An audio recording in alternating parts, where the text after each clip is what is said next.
আজকে আমি তোমাদের দেখাবো আমাদের বাড়িতে ঝিঙে দিয়ে কি করে পমফ্রেট মাছ রান্না করি। আর তার জন্য যা যা লাগবে সেগুলো হচ্ছে ঝিঙে, টমেটো, কাঁচা লঙ্কা, ধনেপাতা আর পমফ্রেট মাছ। এগুলো আমি নুন, হলুদ আর সামান্য লঙ্কা গুঁড়ো আর এই কয়েক ফোঁটা ভিনিগার দিয়ে মাখিয়ে নিয়েছি ভালো করে ধোয়ার পর। আর লাগবে হচ্ছে গুঁড়ো লঙ্কা, জিরে গুঁড়ো, আর লাগবে মেথি আর কালো জিরে ফোড়ন। আর কড়াইতে দিয়ে দিয়েছি 3 কলা তেল। তেলটা গরম হয়ে গেছে। প্রথমে দেবো ফোড়নগুলো, তারপর তোমাদের দেখাবো। তেলের মধ্যে কালো জিরে আর মেথি ফোড়ন দিয়ে দিয়েছি সামান্য নুন, কারণ একটা কাঁচা লঙ্কা ফোড়ন দেবো। আর কি হয়, নুন দিলে এই ফোড়নটা ফাটে কম, আর কাঁচা লঙ্কা তো ভয়ানক ফাটে।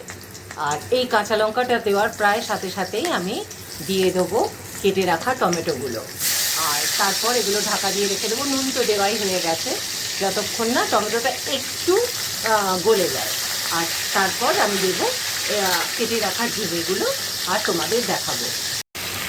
টমেটোগুলো সামান্য নরম হতেই কেটে রাখা ঝিঙেগুলো মিশিয়ে দিয়েছি। এই দেখো, এবার এই আঁচটাকে বাড়িয়ে রেখেই আমি বেশ খানিকক্ষণ এই ঝিঙে আর টমেটোগুলো নাড়বো। আর তারপরে এটাকেও একটু চাপা দিয়ে 2-3 মিনিট রেখে দেবো, যাতে ঝিঙেগুলো সম্পূর্ণ নরম হয়ে যায়। না, সম্পূর্ণ না, বেশিরভাগ নরম হয়ে যায়।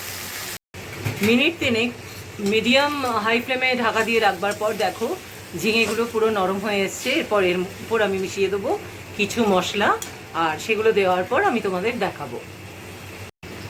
গলে যাওয়া ঝিঙে আর টমেটোটার মধ্যে আমি মিশিয়েছি পরিমাণ মতো নুন, সামান্য কয়েক দানা চিনি, আমার মশলার চামচের হাফ চামচের একটু বেশি লঙ্কা গুঁড়ো আর জিরে গুঁড়ো, আর এছাড়া সিকি চামচেরও কম বাটা লঙ্কা এবং সামান্য পরিমাণ আদা বাটা।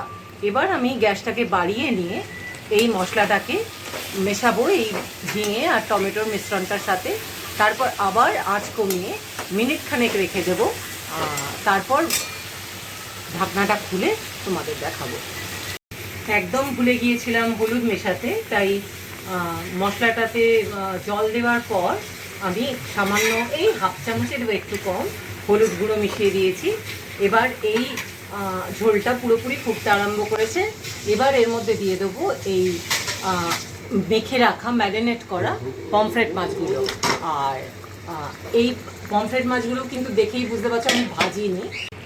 আর এই রান্নাটা আমি যখন করি তখন পমফ্রেট মাছগুলো না ভেজেই রান্নাটা করি, তাতে কোনো রকম গন্ধও বেরোয় না, বরং খেতে আরও ভালো লাগে।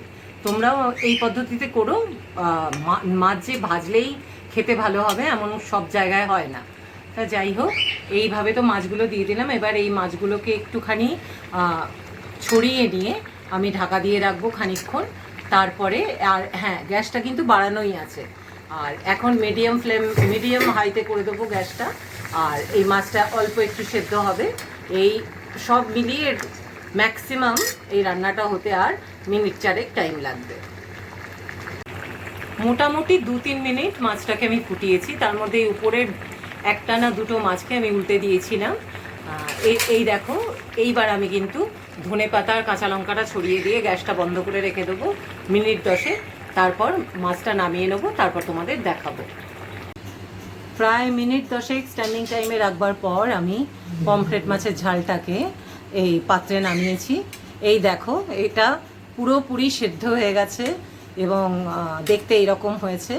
তাই কাঁচা মাছ দিয়ে রান্না করলে এর টেস্ট আরও ভালো হয় আমাদের কাছে মনে হয়। তোমরাও বানিয়ে দেখতে পারো, খুব ভালো লাগে আর খুব তাড়াতাড়ি হয়ে যায়।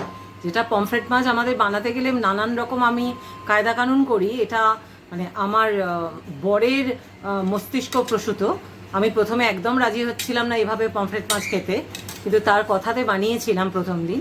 তারপরে আমাদের 3 জনেরই ভালো লেগে গেছিলো। তারপরে আজকে আবার এটা নতুনভাবে ঝিঙে দিয়ে বানিয়েছি। তোমরাও বানিয়ে দেখতে পারো, খেতে খুব ভালো লাগে।